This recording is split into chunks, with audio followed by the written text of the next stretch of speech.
Hey, everybody, Friday morning, last stream of the week. And we've got one of our favorite guests, of course, Hillary back. She can't get away from us if she tries. And a new one who we're trying out. We already know he's good, but we didn't know if he'd say yes to us. Somehow we tricked him into it. Matt Maservi from our product team. We are talking today. A lot of you guys have seen, whether on Twitter or in product or wherever else, that there is a new feature that's all about exploding confetti and other really cool things. So I'm going to let Hillary and Matt tell you all about it. They're going to ask you for some feedback. Remember, as always, whether you're on YouTube, Facebook, Twitter, LinkedIn, wherever it is, shoot your comments so that we can respond to them throughout. Hillary, Matt, take it away. Thanks so much. Hey, Matt, thanks for taking some time to chat with me today. Yeah, anytime. I wish you'd have told me about the whole studio lighting thing. I probably would have got further ahead of that. Nice job. You're looking great. I just got my basement layer going in a window, so sorry. Yeah, it's definitely a learning curve to doing these. There you go. Hey, before we get started, can you tell us a little bit about your role at Canvas? Yeah, I'm on the product team, and so I have a couple of different teams. One of them is the support users team, which handles all the kind of back-end infrastructure, the things the admins look at. And the other one is the one we're going to be talking about today, which is the awareness team. And we sort of bring awareness to education. So I've been at Instructure for a long time. I was on the corporate side for a while. I'm relatively new to Canvas. I came last year. But yeah, I've been in product for an awfully long time, building features that most people like and irritate a few people. So. Well, good. I'm glad you're keeping the irritation down to a low level. Yep, Can you tell us some of the things that you've worked on? Well, in Canvas land, we've had a couple of notable things. We actually introduced personal pronouns, which is something that's been on a wish list for an awfully long time. We just released a new feature, which is, and we get in these debates, right? We're kind of in a debate in the community right now on, hardcore, I got to have this teacher features. And some of these things that we're testing here to modify behavior and make Canvas a more enjoyable experience. One of those hardcore things we just released is mute notifications by course. Mm-hmm. So we're going to talk a little bit about that later, but basically mute notifications by course gives students the ability to tune what notifications they get and where to try to reduce notification fatigue, which is a real thing in our world. We've also done. We're also working on granular permissions with another one of my teams. So we've done a lot of stuff in the last couple months, and are going to continue on that. That's not even counting the nutty COVID response that we've had over the last month. That's as you're well aware, that's been an all hands on deck scramble. So some of the other projects are like dock your notifications and improving the teacher student like onboarding experience. So there's been a lot of stuff under the bridge just in the last couple months. Awesome. Some of those new ones have been really, really well received, and we're hearing a lot of exciting feedback. Yep. Can you tell us, Matt, a little bit about your product development philosophy and how you choose to research and build what you build? Yeah, that's a really interesting question. We probably could spend all day on this because philosophies are all over the board. And I've been in product management an awfully long time. I'm coming up on a couple decades now. And I've managed everything from healthcare software, which works with clinicians, doctors, nurses, to massive infrastructure automation projects. So one of my past clients is Netflix and Disney and the New York Stock Exchange. And my product philosophy is this. You have to start with the customer, right? Product organizations often fall into this trap of feature chasing. What does our competitor have, and can we add that thing? And product philosophy is this: what is the customer's pain point, and what's the thing that we can do to make them happy? And I take that even maybe one step further, which is I'm very customer focused to the point where I have customers who call and text me all the time. I have customers that I haven't worked with in years. I had one text me a couple weeks ago and just check in how we're doing. But I take that one step further, which is I don't want to just solve their problem. I kind of want to make them happy. I want to delight them a little bit. I want them to be a little bit surprised when they use stuff. I know that when I use products, there's in the product prioritization world, there's these things called basically we use a prioritization model which breaks things down into two buckets: delighters and disappointers. If you talk about a car, if there's no steering wheel, you won't notice the steering wheel unless it's not there. That's a disappointer. So if something's not there and you need to accomplish some task like getting your car down the road, You won't really notice a steering wheel unless it's not there. That's a disappointer. But the things that people really orient to are these little emotional moments where they're surprised and they're happy and they're delighted. Good example in cars: cup holders in the third seat, so your kid's not balancing a extra large soda in their lap when you're suddenly super happy. Like, I remember I had this one car, and I had this car for, this is embarrassing because I normally look at features, but I had this car for maybe 3 months. I bumped my knee into the dashboard on the left side, and this little panel, which I thought was an electrical panel, popped out. Cup holder. I was so happy. I couldn't tell you how happy I was that there was another cup holder on the left, because it's rare, but every once in a while I'll find myself with 2 cups here, and then I have an extra, like, you get an ice cream or something, you got to do something with it. So anyway, that's my philosophy, is orient to the user, solve the problem, but also make them happy along the way. Like, I want my customers to be like surprised and glad they're using the product, not just, oh, I was able to get my job done and move on with my life. I want them to be truly glad. So that's my philosophy. Awesome.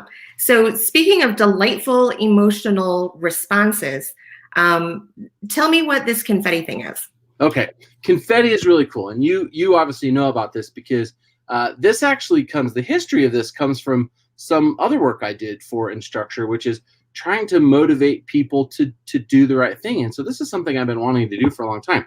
You and I had a brainstorming session last fall, and we're trying to figure out ways to, and we'll talk a little bit more about the philosophy we've used for Canvas in a minute. But one of the things I kept, as I was onboarding and trying to figure out what Canvas was and what the problems the customers were facing, one of the things I kept hearing over and over again is there's this discrepancy between how teachers view the app and how students view the app.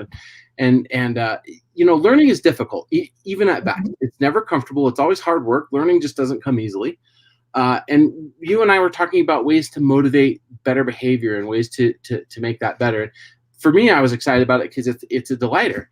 And so this is an idea we had on the back burner for quite a while. And then you were able to, and credit where credit is due, just for people watching the stream, I build products and I work with the dev team.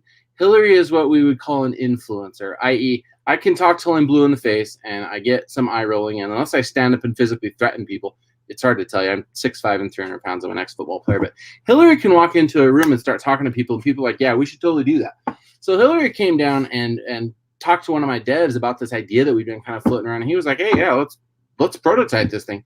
So Hillary is actually able to push this thing off the cliff. But this is an idea that's been floating around for a while. And I'm deeply rooted in the science of motivation. I've been a coach. I'm a certified trainer. I've taught. There's not a ton of things I'm good at. Eating dessert is one of them, but also like motivating and getting people to work to their benefit is something that I'm fairly good at. And that's what that's what this is about. Is we had this idea that science says that if you want more of a behavior, you should reward that behavior. And people also like to be recognized. And this is an interesting phenomenon. So software engineers, not everybody on the call has ever dealt with software engineers. Maybe most of you haven't, but software engineers are interesting people. I can pay a software engineer another $10,000 a year and their behavior does not change at all. They still come in the same hours. They are still wearing the same clothes. They are still as confusing to talk to as ever. But you give a software engineer a free t-shirt and recognize them for their work, they are now camping under the desk. They've stopped showering. They're not calling home. They live there and they're working. People like to be recognized for their efforts, and money isn't always the thing. We see this at school. You do a lot of work, you submit an assignment, and you don't actually get a reward for that right away. You have to wait till it goes through the grading process. It goes through the recognition process, and then it comes back later. So you've disconnected the reward. And in many cases, the reward is somewhat academic, right? Mm-hmm. It's, okay, well, I got this grade, but it's so disconnected from that act. So we thought, what are some ways we can make this easier for students? What are ways we can incent good behavior? And that's where Confetti came from. There's tons of science that says people live for small bits of recognition and for you to recognize that they've done something, even if it's something small. So we had this prototype last fall. And you were there for that. You got Stephen Burnett. Kudos to Stephen, who is maybe listening to this, probably not. I don't know. Anyway, you talked to him and we got this prototype rolled out, and then I started to show this around, and we kind of kept this in our back pocket. Like, this is something that we figured we'd work in at some point in the future. Most of this work was actually done privately on, I don't know if you know, but Instructure has a period every year where developers are allowed to work on their own thing. So a lot of this was done kind of on personal time, just as a test. Then when COVID hit, we thought, man, when do people need motivation more than when they're scared, they're disconnected, they're alone, and they're not getting that affirmation that a teacher or another student might give them face to face. And so now we're to Confetti. And the end of that goal is we want to reward behavior and we want to motivate more of that behavior. And we think that benefits everybody. It directly benefits the student because they feel recognized for having done something that is difficult, submitting an assignment. We also think it's going to help the teachers because one of the things I hear teachers talk about all the time is the extra overhead of dealing with late assignments. My daughter's a good example of this. She's a super high performing kid. She's got straight A's. She works hard, but she turns stuff in late sometimes. And when she does, she goes and harasses her teacher and she wants extra credit. And she wants the teacher now has to adjust stuff to account for that. So we actually think this is going to help make teachers' lives easier too, because as we've seen on Twitter, I can't tell you how many tweets I've seen that are like, man, if I'm going to get this, I'm going to turn my assignments in on time, stuff like that. So that's what Confetti is all about. It's improving the environment for everybody. So students get confetti when they turn in an assignment on time. Just as simple as that. Yep. Can you show us a little bit about how it works? Yeah, let me show you. Let's look first at what it looks like for an end user, just so you can see what that looks like. So let me flip over to while you're flipping, Matt. Yeah. Eddie Small Online, he's giving you many props. This is top notch, he says. I wish more companies would take the care of creating a user experience like you just outlined. I 100% agree. The psychologist in me is so thankful that you're looking at behavior. Yeah, I that's a point I want to hit, and I'm really glad you acknowledge that because, like I said before, it's real easy to get into feature comparisons, and that's not what makes customers happy, right? What makes customers happy is solving a problem. The other thing, and I didn't cover this, and I hate to admit this publicly, but go ahead, do it. Yeah, maybe it's fair. One of the reasons I really like software development is at the end of the day, I'm lazy, right? I grew up watching Star Wars. What did I like about Star Wars? Those freaking droids, man. I wanted a droid to go around and do stuff for me so I could do stuff I was interested in. And I love these features that help make life easier. They reduce your stress and they reduce your workload. I don't want to just solve a problem. I want you to be happy as you do it. And we want you to come away from that going, man, that was pretty cool. So it's so important that people understand that's what we do this for. Okay, can everybody see my screen? I don't know. I think so. All right, well, if we can't, all right. So I'm logged in here as a student in Bill Blend. So I'm looking at my dashboard and I've got my to-do list. By the way, let's talk about this. We need some feedback here. We're going to refactor this to-do list. Lots and lots of complaints about this. So here's an assignment. Describe how history has personally affected you. I'm going to go look at this assignment. I'm going to submit it. And it's this basic. This is all it is. This, by the way, this ties back to an interesting effect called the dopamine effect. If you want to know more about this, there is tons of science on this that displays this action reward process. So let's put some text in here. This looks a little bit like one of my normal assignments in high school. RIP, apologies to my teachers along the way. I got good grades, but boy, my citizenship grades. Woof. I'm going to submit, and here we go, confetti. Now, look at that. You'll notice something interesting here. The important part is this. It's unexpected. Unexpected things always hit better, or they hit different than things you kind of expect to happen. The other thing that's interesting is this. And by the way, I should point this out. In the spirit of full disclosure, we've had some users in the community who don't like this. They don't respond to this. And the crux of their argument is a good one. I fully acknowledge that this is a good argument. Are there other higher value things you could have done? So for example, granular user permissions. By the way, we're working on that. It just turns out that's way harder to do. But I don't know if there is something more important than making a user happy when they do something hard. I don't know if there is anything more important than telling a student, hey, good job, you should do more of this thing. Notice in the confetti, there's different icons and different animations. What are those? Okay. This is interesting. There's some Easter eggs in there, by the way. A lot of the development teams at Instructure have submitted their own personal, each of the teams has their own icon and their own brand, and they have their own logos. So there's logos from development teams at Instructure, both existing teams and teams that have been dissolved and moved to other things over the past. The other thing is you'll see different effects. So this time it's pandas, and last time it was a thumbs up, and there's rocket ships, and there's pizza. And again, what that is that unexpectedness. We want people to understand that we're trying to reward you for doing a thing, and we want you to be a little bit surprised by that. So that's what that actually looks like. That is awesome. How do we turn this on? Okay, let's look at how you turn this on. I got to switch to a different browser because of the way the security all works. And again, somebody comment if you can't see my screen. There's 2 ways to enable and disable this. And again, this is another part of the discussion in the community is people are like, man, we want to turn this off. And I personally, and again, I can't force my own personal beliefs onto customers. I fully believe in choice. I shouldn't admit this publicly, but at heart, I'm kind of an anarchist. Hillary knows this. I'm oppositional defiant. If someone tells me to do something, I'm like, I'm not doing that.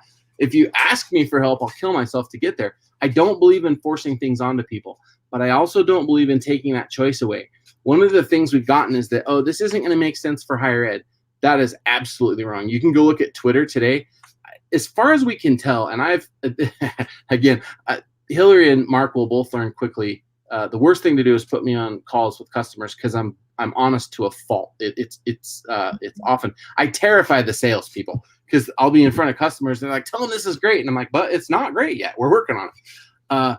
I've spent more time social media stalking people in the last week than I have in my entire life. And honestly, it feels a little creepy.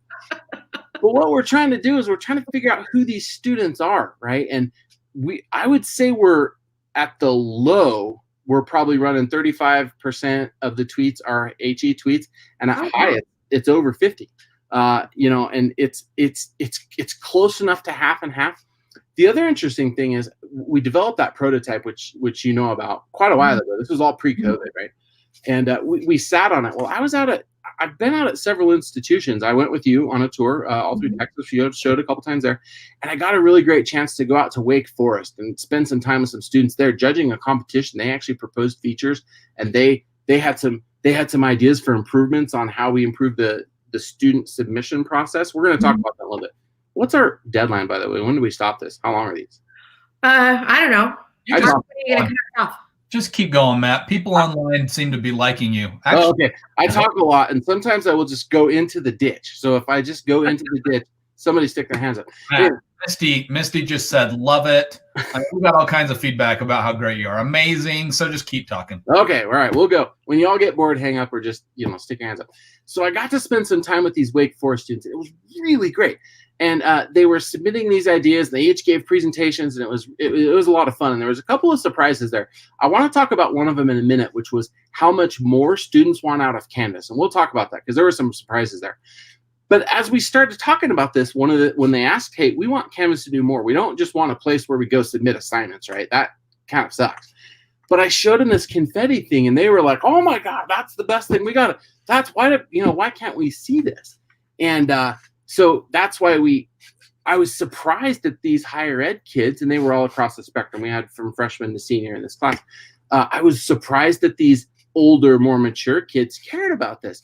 And I started asking other people. I asked this lady who is, she's probably in her late 50s and she's back in school again. I'm like, what about this? She's like, oh, that's fantastic. She's like, I will go to Facebook every day and type congrats on stuff because I like when Facebook does this. People like that reward. So as I started talking to more and different kinds of students, I'm like, man, people like this. We should give them this option. So that's why it's set up like it is. Okay, back to how you turn this on. I am logged in as an admin right here. So notice that I'm no longer that student that we were looking at. So the way you turn this on is you go into your admin and you go into your sandbox settings. By the way, let's talk about how many people have this on. There's only 600. There's only 600 of our accounts have this on, and a lot of those are demo accounts. What's that? While you're showing this, I do want to point out that there is a period of time where it's not automatically on for folks. And so if you don't see confetti in your Canvas environment right now, what you need to do is follow the steps that Matt will show you, but only your admin can turn it on now. Yep. At some point in the future, it will be automatically turned on for everyone. I can send these to you. I have had a half dozen angry tweets from students because they do not have confetti. Mhm. Actually, one of my daughters are actually kind of mad. Our local school district hasn't turned it on. So yeah, as kids hear about this, they're like, wait, why am I not getting confetti? They're feeling kind of left out. So I'm in admin and I'm going to go to settings. And again, this is how you enable this for the account because it is not on right now. Go to your feature options over here, and then way down at the bottom. By the way, I want to put a search bar in here so I can search for these because I'm getting sick of looking for them myself. It's down here somewhere. If anybody sees it, no. There it is, confetti for on-time submissions, and it will be off by default. You need to click this button and turn it on. That's how you turn it on for the account. Any questions or anything I should hit here, Hillary or Mark, before I move on? It's actually pretty easy. It's just off right now. And again, we were trying to be sensitive to the COVID environment.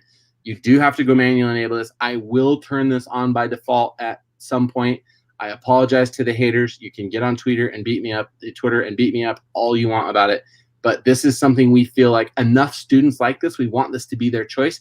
And we do give them the option to turn this off. And I'll show you that in a second. But I'm going to pause for questions here before we leave this part. Hey, Matt, maybe talk about the fact that does this have to be turned on for both an admin and a teacher, or just by the admin? Walk that through for everybody. Okay, if you turn this on as an admin, if you turn confetti on here, it's on for the entire account. So any student who submits an assignment on time is now getting confetti once this switch is flipped. Does that mean that an assignment has to have a due date? I think on non-due date assignments, you get confetti. If there's a due date and it's past, you won't. But if there isn't a due date, or if you're before the due date, you will. What if I am just not a fan of that kind of stuff? How do I, as a user, make that go away? Yeah, and we, again, as an anarchist at heart, we wanted to be sensitive to that because I know that personally, this isn't actually something like I was an offensive tackle in college. I literally broke bones and poured blood, sweat, and tears into the ground not to be noticed. So I may not be this person. Lots of people are. So we wanted to give people that. So I've switched over to a new account now. So I'm now Bill Bland. I'm a student. And as a student, I can go to my account and I can go to settings and I can disable confetti 2 ways. I'm going to go to settings. This is if I just do not like confetti. I can go to settings and scroll down here, and in feature options, I can disable celebration animations, and it will describe that. And this is a little weird. This is due to the way Canvas works on the back end. We're going to clean up the text here a little bit. Basically, the way our feature flags, I'm not going to go any further, but they can cancel each other out. So the wording here is a little bit awkward. But basically, if you don't want to see confetti, you just disable celebration animations. So if I click this on, I will no longer see any confetti. If you just don't like it, then flip that switch.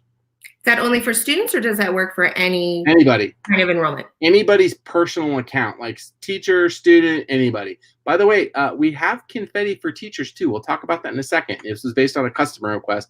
Confetti shows up in another area. Well, we can talk about it right now. If you're a teacher and you're building a course, if you get the links all right in your link validator, you're getting confetti. So awesome. Yeah, we built the feature. We had a user actually on Twitter say, "Gosh, this is kind of sucky. I don't like doing this, and it's kind of a pain. Why can't we have that there?" And I asked my developer, he's like, "I can put that in like 10 minutes." I was like, "Do it." So you do get it there. But yeah, this works for any account. You can turn confetti off for yourself right here if you want to. Here's the other option. I get this too. I'm a little bipolar. I get depressed. There's days I'm stressed. There's days people are joking with me. And I'm not having it. So let me show you an assignment. If you hit an assignment and you just don't want to see it that day, you can kill confetti just by hitting space or escape. And I'm going to show you that in a second. I'm going to submit it. Confetti is going to start, and then I'm going to kill the confetti because I'm in a bad mood and I'm irritated and I don't want to see flying gnomes. I don't know why anyone wouldn't want to see flying gnomes, but anyway, let's just say you're that person that day. So submit, confetti, and spacebar. It kills it. So if you just don't want to see it, just hit spacebar. Interestingly enough, here's another moment of truth. I really shouldn't tell you, but the flag for this on the back end, if you want to have this disabled for your account, the flag to turn confetti off at the account is actually called Killjoy. Anyway, yeah, which is kind of funny. Like what the developer just did that. I'm like, nope. Actually, he's like, should I change this? I'm like, nope, leave it. That's absolutely. Engineers are the silliest. I love them. You said that You said that this was enabled right now because of all of the school at home that we're doing with the coronavirus. Is this going to keep falling out of the sky when we all go back to face-to-face classes? Yeah, it's going to keep falling out of the sky, and that's an interesting question. So let me get back to you guys again. Oh, okay. Should I stop sharing, Mark, or are we? There we go. Okay. That's a great question, and this is where the data. This is where the roadmap gets a little bit soft, right? So here's what we know.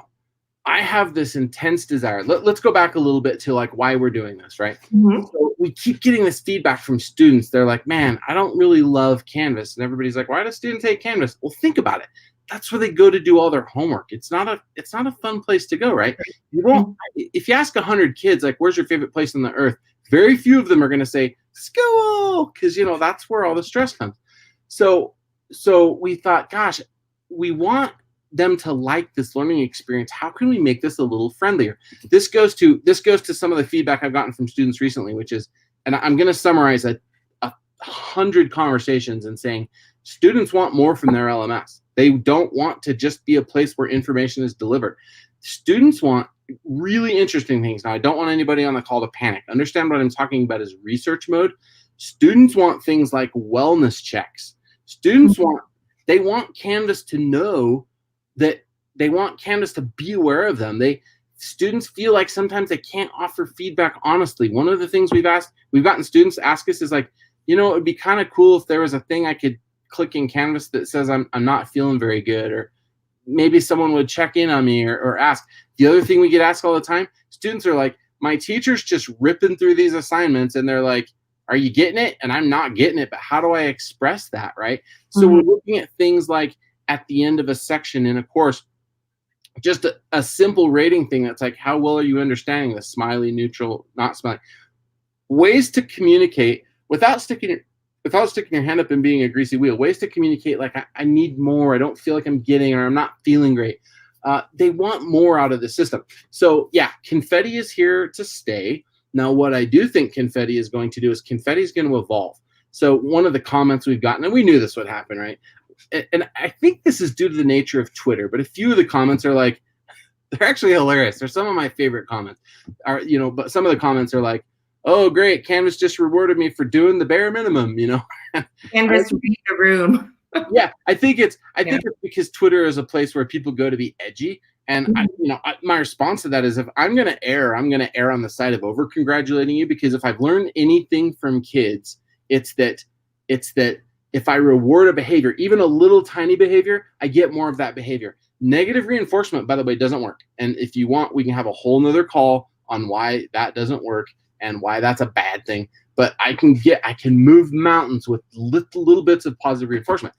So what Confetti is going to do is we're going to, Lori, that's a great idea, custom messaging. So again, this is not committed to roadmap. This is all part of research, but that idea is one we're chasing, which is the ability for teachers to add custom rewards or custom animations or custom messages to certain assignments. So my kids get assignments like this. Like, my kid is the worst. We're going to talk about smart alerts in a second, but my kid, she will come home and she's like, Dad, we have a science project due tomorrow. And I'm like, oh, great. Let's fill it out. What do you got to do? She's like, we have to grow tomatoes. And I'm like, what the? And we've actually, this is an interesting story. We've actually broken into our local church, gone and taken down the light bulbs from the fluorescent lights and taken bugs out of the light covers for a bug collection that was due the next day that I was supposed to be collecting for several weeks. So we want to give teachers the ability to add custom messaging or custom rewards to Confetti. We're probably going to tune the way Confetti works. So what happens with things like this is your brain quickly absorbs them and they become the norm, right? Couple on the left side of the wheel. Man, that was a huge surprise. I pulled over, teared up, drove right to McDonald's, bought an ice cream cone and stuck it in there. And I'm like, this is the best car I've ever bought. Now it's just a normal thing. So we want to tune the way Confetti works. Like a submission comment might be basic Confetti. A long-running assignment with multiple stops might be fireworks going up on the screen. It might be a congratulations, that pops up. We're looking at things to increase engagement and we're trying to make this period of being in Canvas a little easier for students, we're probably going to do something cool. Like we may put a secret animation. Like we're talking about maybe a golden panda, which only shows up 1 in 1,000. And if a golden panda shows up, it'll freeze. You can screenshot it and we'll send you a t-shirt or something like that. We'll probably add different types of confetti and different rewards for grades or like the quality of the submission. So if you submit something and it's high quality and it passes certain checks, it might get a different thing. So we're going to play with this feature quite a bit over the next period of time and test some different things. Jim, that's a great idea. Gold stars. It is a little bit, but I'm telling you, I've still got gold stars from 6th grade. They're at home on another fridge on the left-hand side. It's a little weird, but still there. And I remember. Anyway, so that's confetti. It's going to be there. It's probably going to evolve. And we love your ideas. Anything you guys have, at the end of the day, this is to make it easier and more fun for students. But the real goal here is, by the way, we're tracking now. We're running data to check on-time submissions. What I really want to see is I want to see on-time submissions higher. So I can go back to a teacher and say, Confetti has reduced late submissions 20% or something like that. We want to give teachers a tool to, this is a terrible word, but it's accurate, manipulate the students' behaviors into a better outcome. We want to give you a way to reduce your workload. We want you to spend less time working on late assignments. We want to spend less time trying to do catch up for all this stuff. Anyway, that's what this tool is for. It's to make your lives a little better and a little more fun. Hey, Matt, I've got 2 more questions for you. Yeah. What are the top 3 bullet point things that you're working on next? Ooh, that's a good one. So we talked a little bit about what started out with a research project by you a long time ago called Nudge. It's now is called Smart Alerts, and that's one of the most important. So what a Smart Alert in a nutshell is, it's an alert to tell a student when they've got an assignment due. One of the big problems we're having in Canvas is the to-do list and the alerting in general. Canvas is very good at alerting, and by very good, I mean terrible, really terrible. Over alerting, maybe? Yeah, we send too many alerts. And in our world today with Twitter and Snapchat and Visco, which if you don't know what Visco is, it's the new Twitter that kids are using because now all the parents are on Twitter. We have so many alerts. We have this thing called notification fatigue, and it actually does wear you down. You can actually watch brain scans of people as they read alerts, and their energy just. So we're giving people ways to ways to tune that. So for example, like I said, we just released mute notification by course. Really hilarious story. We've got a gym teacher who loves to put out assignments, and he puts everything in as an alert. So there's all these alerts like, oh, we have volleyball, or we have this, and kids are like, I don't care. I can't do anything about this till I get to the class. So just mute those notifications.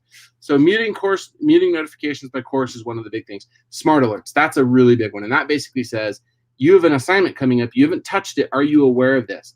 And that's to help students. The first iteration is going to be to help students make sure they're not missing stuff. Again, we're trying to reduce the stress and cognitive load on teachers as stuff comes in late, and students are stressed out because they didn't get ahead of stuff. But we're actually going to extend that to observers as well. We know this is going to hit deeper in K-12 because it's the K-12 kids. By the time you get to college, you're a little bit better at it. We are going to do some specific stuff for people who like counselors, guidance counselors. And I was an athlete, and I had a person assigned to me to make sure I went to class and did my stuff. That's a pretty big segment. So smart alerts are a big one. And again, this all plays with this idea that I'm trying to bring to Canvas. And Canvas is an LMS. It's a learning management system. It's a way to deliver education and deliver content, but it's not proactive about it. And I really want Canvas to be more proactive about ensuring student success. I want this feeling that Canvas has your back. I don't want students to view Canvas as this boring place where they go and get stressed and submit assignments. I want students to know that Canvas is watching out for them. If there's an assignment late, I want Canvas to be like, hey, do you know this assignment's coming up? And if they need help with it, I want them to say, hey, there's other people that are good at this, or go talk to your teacher about this. And that's what Smart Alerts is. One of the other things we're working on, which is actually super, it's not that it's not interesting, but it's rocks and gravel under the road, is more granular user permissions. That's one of the biggest asks. This is one I sort of already regret taking on. When I rolled into the team, I'm like, what are the biggest asks? And everybody's like, man, granular user permissions. That's been on the biggest wish list for like 5 years. Nobody else has done it. And I'm like, well, that's me, right? I do stuff nobody else can get done. Let's do it. And then now I've figured out that everybody else that declined it was way smarter than me because it's huge and it's super hard. At the end of the day, what's that? We appreciate you doing it. I'm just dumb enough to attack the tiger that nobody else wanted to touch. What we hope to do is what we want to do is give more granular control over what Canvas does so you can delegate work out. Right now we have a bunch of admins who are like nursing serious drinking habits because everything hits them. And they, in Canvas right now, if I give you access, man, you got your hand on the nuke button. Like you either can't touch it at all or you can launch nukes. And that's a bad position to be in. We want some people to have like a slingshot, and we want some people to have like a stick, and maybe one guy's got the nuke, and so those are the 3 things that I'm working on, but we have a hopper of about 50 things we're really researching and looking at, so we're excited for the future. So Matt, my last question is related to what Jim is asking here about varying frequencies for nudges. Will you come back and talk to us a little bit more about smart alerts? Smart alerts are a little bit like Canvas, and here's another philosophy I have, and this isn't about how you solve a problem, but it's how you deliver software. Let's see. I'm having one of those moments of honesty. So a bad practice in software development, and this is going to feel a little churny to the customers. Customers are going to have to stay with me here. And again, I'm always willing to come out to your site and have you just yell at me about this. In the long run, you're going to be glad I did this. So let's save that for the next one. We got to keep something hanging out there. Yeah. Kirby. It's a bad practice to build giant pieces of software and deliver them every year. It's a way better practice to deliver one little thing, even if it's not fully built. It's better to develop that one little thing and let the customers try it and let them do that and evolve that feature over time. And the reason why that's a good idea is because I'm telling you, 80% of the time when I deliver a feature, I'm surprised how customers use it. They never use it the way they intended to use it or the way I thought they would. So it's better to get it in their hands and see how they're actually using it. So that's what Nudge will be. The first one's going to be pretty clunky. It's on or it's off. The students can configure it. They can disable it if they want. Then we're going to add some additional stuff to Jim's question, I think, is, I'm going to give teachers the ability to enable or disable Nudge for a specific course and maybe even a specific assignment. There's stuff that we don't want students seeing. I'm going to give students the ability to disable alerts by type. They may say, I only want alerts on overdue grades. I don't care about alerts from discussions. I don't care about all this dumb chatter on a discussion. Not that it's dumb, but sometimes you don't care, right? So that's a really good question. And we will be adding more and more control to smart alerts. That's the thing about releasing stuff into the wild, right? It's like a kid. You teach him to ride a bike and you're like, cool, he can ride around in the backyard, and then he goes ripping past your house doing a wheelie on a CZ450, and you're like, well, never saw that coming. Matt, when people have thoughts about the things that you're working at, where can they find you? Give us your Twitter and your email address. Oh, I was going to say at the barbecue joint, but that's what you're talking about. My email address is mmaservi at instructure.com. My Twitter is, I think, at the Maservi, and you'll start to see me. You can get me in the community. You have a fair chance if you check your local barbecue or donut joint. I'm bribable by any of those things. You can also contact your CSMs. They all, for some reason, have my personal cell phone number. So, and I do love talking to customers. It's actually the favorite part of my job. So if you have ideas about this, if you have feedback, I even like it when you're like, this completely sucks, because it tells me there's something else we need to research. Don't ever hesitate to reach out and say, we don't like this part of this thing, because it didn't really solve our problem. That's great feedback. So any of your channels should get to me. Awesome. Thank you so much, Matt. Anytime. So I think that pretty much wraps us up. Beth Crook, our good friend, was asking about where she could send goodies. And so Beth, just know, get them out to your site, and you've heard barbecue joints, donut shops, and you're set. He's not a tough one. He's not a tough one. I'm an easy sell. Thanks, everybody, for joining. Next week, I think we're going to just go for it and announce it. Tuesday, we're going to call it, and this is going to come as news to Hillary and Matt as well. The idea came up that, hey, we ought to give the community the option to design some of these things, and we'll pick some of our favorites. Yeah. On Tuesday of next week, we're going to launch something on Twitter that shows you what the specs are. Note to you, Matt, I need specs of what have to design? Let's tell you right now. It just has to be square. So Instagram format. Any other spec my designer can fit it in. So as long as it's square or fits in a square, we're golden. Wait. So you're letting the community design confetti elements? Is that what I'm hearing? We're going to go for kind of a Student of the Month award where people submit, and I think he's going to say we're probably going to have some sort of vote, but we are willing. Mark's going to run this, but we're going to pull some student designs or teacher designs. So if you want to see your design or a specific school design, submit. Unicorns, please. Yeah. You could get some unicorns. I would like that. I'm down with unicorns. Keep going, Mark. Sorry. Tuesday, I know Beth is flipping out here. Holy moly, we're getting a let's go from Eddie. These people are ready. So Tuesday, you'll see a tweet about it. We'll figure out what timeline it is, a couple weeks or something to submit them. There'll be a little panel of judges, which you can imagine will be Hillary and Matt included on there. And they'll kind of figure out how many they can take on and when they could start pushing them out. But we're excited to bring the community into this. Yeah. Woo-hoo. So exciting. Yeah. Okay. Cool. Thanks again, everybody. Thanks for all you're doing. Have a great weekend. We'll be talking to you on Monday morning at 10:30. Thank you. See ya.